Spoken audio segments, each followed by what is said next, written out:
Hello everybody and welcome to another Nephilim Builds. Today we're going to go for a walk as Alucard from Hellsing Ultimate. As always, keep in mind that these videos are about capturing the spirit of the character rather than capturing their abilities perfectly.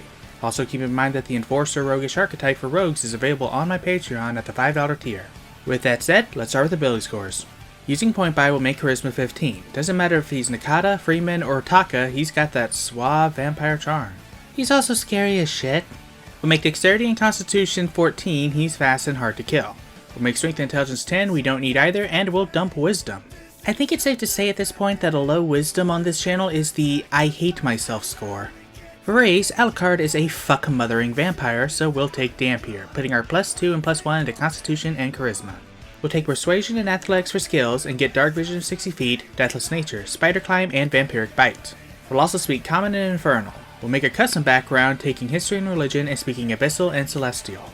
For class, we're going to start off as an Undead Warlock. We're basically just reversing the Warlock Patron dynamic and playing the Patron. We'll get Wisdom and Charisma saving throws, pick Intimidation and Deception for skills, and be proficient with Light Armor and Simple Weapons. At level 1, we'll get Form of Dread to release a few low-level restraints.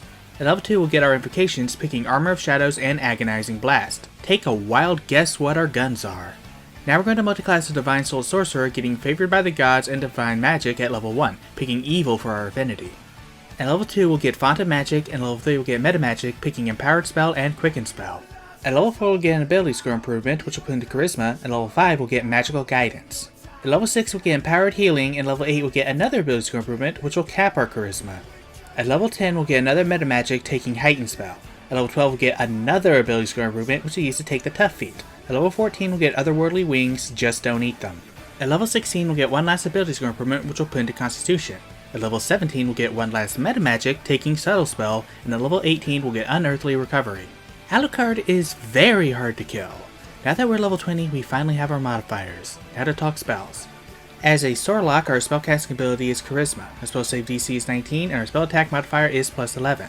As a Warlock, we'll have 2 first level slots and 2 cantrips to choose from.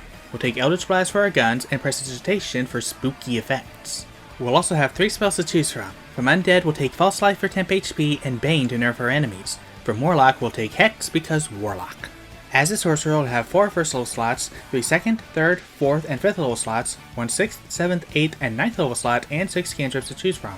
We'll take Sacred Flame for a meaty Jackal shot, Mage Hand for light telekinesis, Thaumaturgy for more spooky effects, and Friends for some light hypnosis. We'll also take Blade Ward and True Strike to fill the slots. We'll automatically get Inflict Wounds from our affinity and have 15 other spells to choose from. We'll take Healing Word to steadily heal ourselves while fighting, Shield to bump our IC, and Disguise Self to become Girly Card. If you have a sister, have her do the voice for this form. It worked for Taka.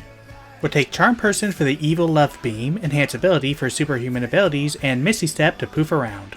Next will be Vampiric Touch to get some sip, and Spirit Guardians for Baskerville. Both are basically just an aura of fuck you. We'll take Death Ward because seriously, this guy won't die, Telekinesis, and Etherealness. Now it's time for Release Restraint level 0. This is going to take a lot of setup. To start, we'll take Animate Dead and Create Undead. The idea is to use your 6th, 7th, 8th, and 9th level slots for Create Undead, and all of your 3rd, 4th, and 5th level slots for Animate Dead. If you turn your lower level slots into sorcery points, you can spend them all on 2 more 3rd level slots, a 4th level slot, and 2 5th level slots. Maybe even more depending on how you divvy them up. I'm not the best at these sorts of calculations. Doing it this way, however, you'll have 42 zombies and 18 ghouls if you're just going for quantity, all in one sitting. You're then going to stick those undead somewhere out of the way and either maintain control over them while trying to eke out a few more, or just let them go feral and make another 60. Repeat this process until you have a sizable army, and then, when you're ready to use them, cast Gate to open a portal to them. Once your minions are all through, drop Gate and cast Tasha's Otherworldly Guise to become a real fucking vampire. Letting your control of them drop means you can't command them, but when you unleash millions of dead souls to ravage the living, do you really need to command them? Going back to the main sheet, we'll take a pair of wands for our guns and call it a day.